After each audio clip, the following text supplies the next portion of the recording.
Hi, I'm Grant McComey, and welcome to another edition of Travel Oregon's Grant's Getaways. You know, summer days are the getaway days for families on the go, perhaps a camp out or a shoreside picnic lunch, or as I discovered, something entirely new where all you need is a bucket and a rake and spirit of adventure, because we're heading out for bay clams and crabs.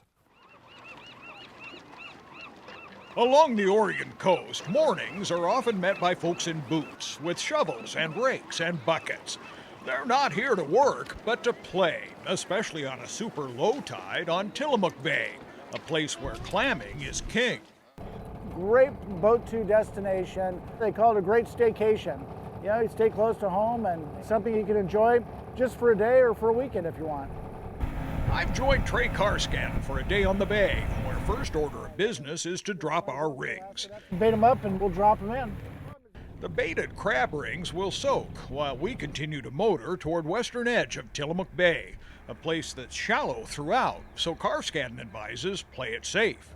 I always have right at hand a VHF radio. If there's any problem whatsoever, you know, you can get assistance immediately out here. A good PFD and not putting yourself in danger of hypothermia. GPS is a huge help out here, but if you don't have one of those, then having a map and knowing how to use it, knowing where you are is essential.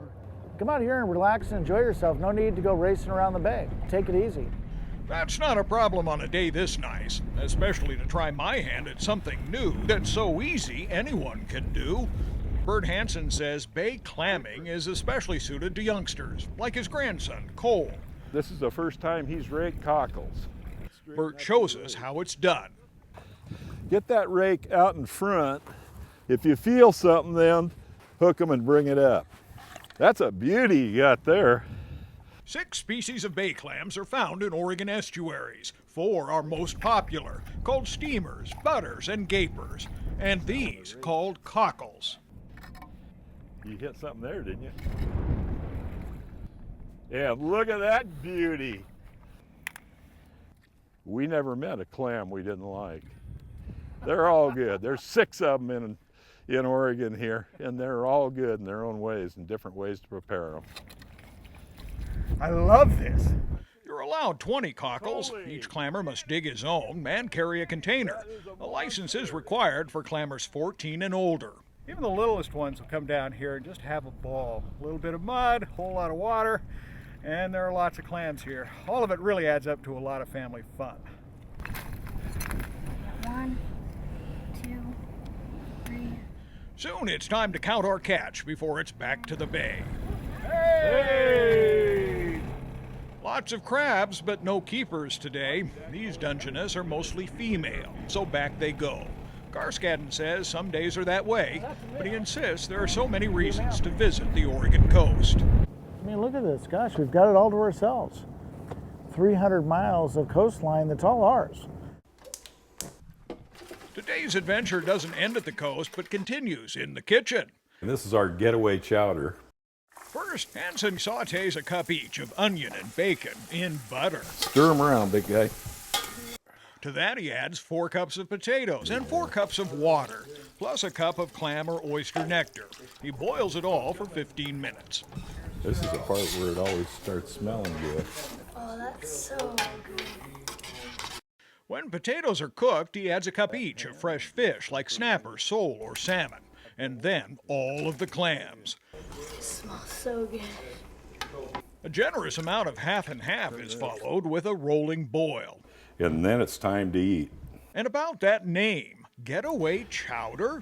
Getaway, so that Grant and I can eat the leftovers. It is a good getaway chowder. And good fun. A satisfying feast served with good friends to round out the day's adventure. Cooking is the reward. It's the culminating reward. Bring back a couple memories while you eat it. Good clam tides continue through summer. Many of Oregon's estuaries are perfectly suited to the bay clamming adventure. Remember to time your visit a couple hours before the low tide, and also children 14 and over are required to have a shellfish license. And that seafood getaway chowder recipe, one of the finest I've ever tried. You can find all the information on the Travel Oregon website. Now let's take a look at next week's edition of Grant's Getaways.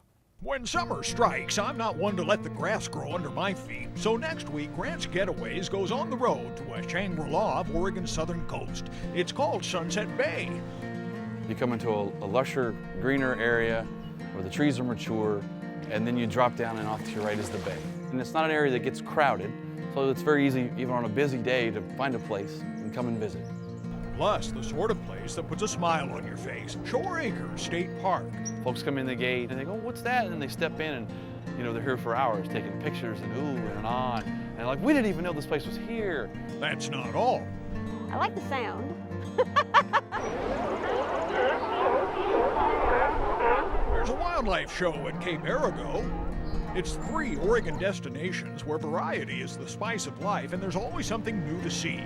A rocky shoreline and a sandy beach. We have dunes, we have nearby wilderness areas, we have forests, we have a huge variety of publicly accessible recreational opportunities in a very small area.